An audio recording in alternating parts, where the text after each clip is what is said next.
मित्रांनो, Adolf Hitler हा 20व्या शतकातील सर्वात विवादास्पद आणि प्रभावशाली व्यक्तीमध्ये गणला जातो.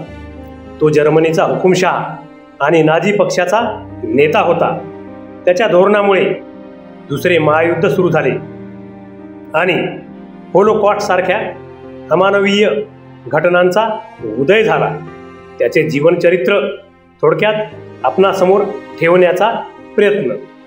मित्रांनो, ॲडॉल्फ हिटलरचा जन्म 20 एप्रिल 1889 रोजी ऑस्ट्रियातील ब्राउनआऊ ॲम इन येथे झाला.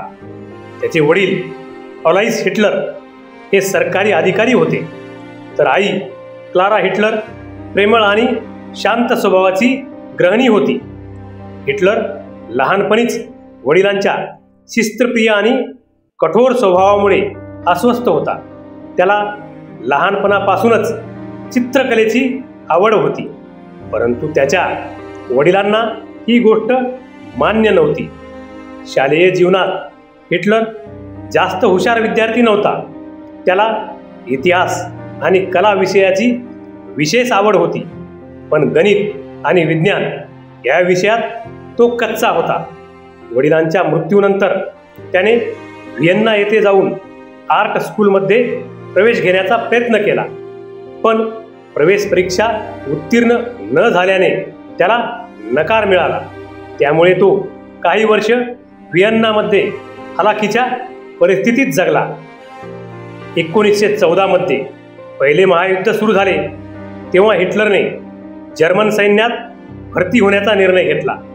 तो एक शूर सैनिक म्हणून ओळखला गेला आणि त्याला आयर्न क्रॉस हा सन्मानही मिळाला.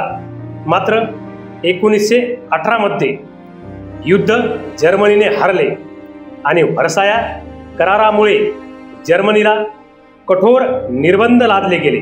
हिटलरला हा करार अत्यंत अपमानास्पद वाटला आणि त्यातून त्याच्या जर्मनप्रेमी विचारसरणीचा जन्म झाला. 1919 मध्ये हिटलर जर्मन वर्कर्स पार्टीमध्ये सामील झाला. त्याच्या प्रभावी भाषणशैलीमुळे तो लवकरच पक्षाचा प्रमुख बनला आणि 1920 मध्ये या पक्षाचे नामांतर national socialist German workers party अर्थातच नाझी पार्टी असे करण्यात आले.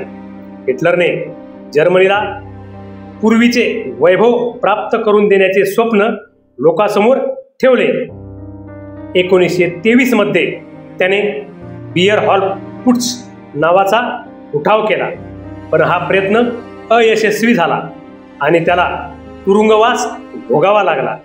तुरुंगात असताना त्याने माइन काम्फ हे पुस्तक लिहिले, ज्यामध्ये त्याच्या राजकीय आणि वंश विचारधारेचा उलगडा होतो. 1933 मध्ये हिटलर जर्मनीचा चान्सलर बनला आणि नंतर संपूर्ण सत्ता आपल्या हाती घेतली. त्याने लोकशाही संपवून हुकुमशाही स्थापन केली.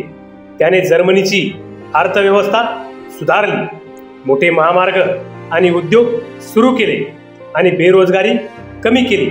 त्याच्या जोशपूर्ण भाषणामुळे लाखो जर्मन नागरिक त्याच्यावर श्रद्धा ठेवू लागले. त्याने अति जर्मन राष्ट्रवादावर आधारित धोरणे राबवली आणि ज्यू, रोमा आणि इतर अल्पसंख्याकांवर अमानुषपणे छळ सुरू केला. 1935 मध्ये नुरेंबर्ग कायद्याद्वारे ज्यू नागरिकांचे हक्क काढून घेण्यात आले. 1 सप्टेंबर 1939 रोजी हिटलरने पोलंडवर आक्रमण केले, ज्यामुळे दुसरे महायुद्ध सुरू झाले. यानंतर त्याने फ्रान्स, बेल्जियम, नेदरलँड आणि नॉर्वेवरही ताबा मिळवला. मात्र सोव्हिएत युनियनवर आक्रमण करण्याचा त्याचा निर्णय घातक ठरला. 1941 मध्ये जर्मन सैन्याने सोव्हिएत युनियनवर हल्ला केला, पण भीषण थंडी आणि सोव्हिएत सैनिकांच्या प्रतिकारामुळे जर्मनीला मोठ्या प्रमाणावर नुकसान सहन करावे लागले. याच काळात होलोकॉस्ट अंतर्गत लाखो जीवना छळछावण्यामध्ये ठार मारण्यात आले. 1944-45 दरम्यान मित्र राष्ट्रांनी जर्मनीवर जोरदार हल्ले सुरू केले. 30 एप्रिल 1945 रोजी सोव्हिएत सैन्य बर्लिनमध्ये पोहोचल्यानंतर हिटलरने आपल्या बंकरमध्ये आत्महत्या केली.